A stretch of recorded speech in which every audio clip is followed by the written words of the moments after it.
Di suatu hari yang indah, di kediaman Datuk Daud. Hazim merupakan pengawal bagi kediaman Datuk Daud. Assalamualaikum Datuk, selamat datang. Harap hari ini Datuk dalam keadaan yang baik, kata Hazim dengan senang hati. Selepas Hazim menyambut kehadiran majikannya, Datuk Daud berlalu pergi tanpa menghiraukan teguran dari Hazim. Hazim pun bengang akan sikap Datuk Daud itu.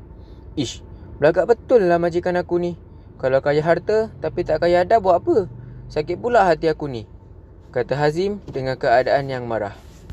Selepas waktu kerja Hazim, sudah menjadi rutin harian bagi Hazim untuk pergi ke tempat pembuangan sampah untuk mencari barang yang boleh dikital semula. Hazim pun mencari barang yang sesuai untuk dijualnya sambil mengeluh. Hai, sampai bila lah nasib aku macam ni? Aku pun nak kaya juga macam Datuk Daud, kata Hazim. Tiba-tiba, Hazim terhidu satu bau yang sangat menyerakan.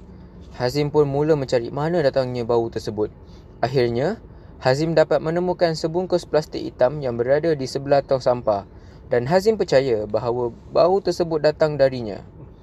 Hazim pun membuka bungkusan itu dan berasa hairan. Dia melihat ke kiri dan ke kanan kerana ditakuti ada seseorang yang mencari bungkusan itu. Ai, siapa yang tinggalkan bungkusan kat sini? Tak apalah, aku anggap ni rezeki akulah ni, kata Hazim dengan hairannya. Hazim pun berlalu pergi sambil bersiul, menunjukkan bahawa hatinya sangat senang pada hari itu. Setelah beberapa bulan Hazim bekerja dengan Datuk Daud, Hazim dikejutkan dengan berita buruk di mana Datuk Daud telah meninggal dunia. Hazim pun bergegas pergi ke rumah Datuk Daud untuk meratapi pemergian Datuk Daud. Sebaik saja Hazim tiba di rumah Datuk Daud, Hazim sangat teruja kerana ini kali pertama dia jejakkan kakinya ke dalam rumah Datuk. Luasnya dalam rumah dia ni. Harap-harap lepas dia meninggal ni, hartanya beri dekat aku. Hehe, kata Hazim. Selepas selesai pengebumian Datuk Daud, Hazim seperti biasa bergegas ke tempat pembuangan sampah untuk mengambil makanan yang dia selalu jumpa. Tetapi, malangnya beg makanan tersebut tiada di situ.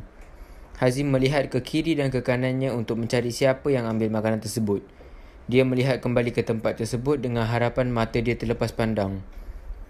Ish, ni mesti ada orang yang jumpa dulu. Kalau lah orang tua tu tak meninggal, mesti aku yang dah dapat, marah Hazim pada Datuk Daud.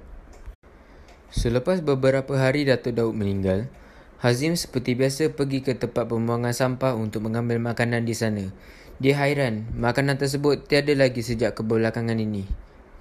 Aku rasa aku kena minta naik gaji ni. Tak boleh jadi kalau terus macam ni je, fikir Hazim itu. Hazim pun pulang dengan tangan kosong lagi. Keesokan harinya, Hazim ingin bertemu dengan Datin Leha iaitu isteri kepada Datuk Daud. Dia memberi salam. Assalamualaikum Datin Leha. Hazim pun masuk ke rumah selepas dijemput oleh Datin Leha. Waalaikumsalam Hazim. Ya, ada apa? Tanya Datin Leha. Di situ mulalah perbualan antara mereka mengenai kenaikan gaji yang Hazim mahukan. Pada akhir perbualan tersebut, Datin terkejut. Selama ini Hazim ditanggung oleh beg makanan dan beg tersebut terhenti selepas sahaja Datuk Daud meninggal. Rupanya, Hazim adalah orang yang terakhir daripada 7 orang Datuk Daud dermakan. Datin Leha pun menjelaskan sesuatu. Sebenarnya Hazim, Datuk Daud lah yang meletakkan beg makanan tersebut di sana. Dan kamu adalah salah seorang daripada 7 orang yang Datuk Daud pernah dermakan makanan. Hazim pun terkejut dengan sikap Datuk Daud yang pemurah itu. Sejak kejadian itu, anak Datuk Daud menyambung jasa baik bapanya untuk menderma kepada 7 orang yang terpilih. Hazim sangat gembira kerana kehidupannya mula terjamin. Terima kasihlah dik sebab hantarkan kepada pakcik, kata Hazim dengan gembira.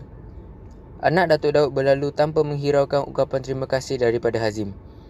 Tetapi, Hazim ternampak Datin Leha yang menemani anaknya dan mula melambainya. Terima kasih ya Datin atas makanan ni.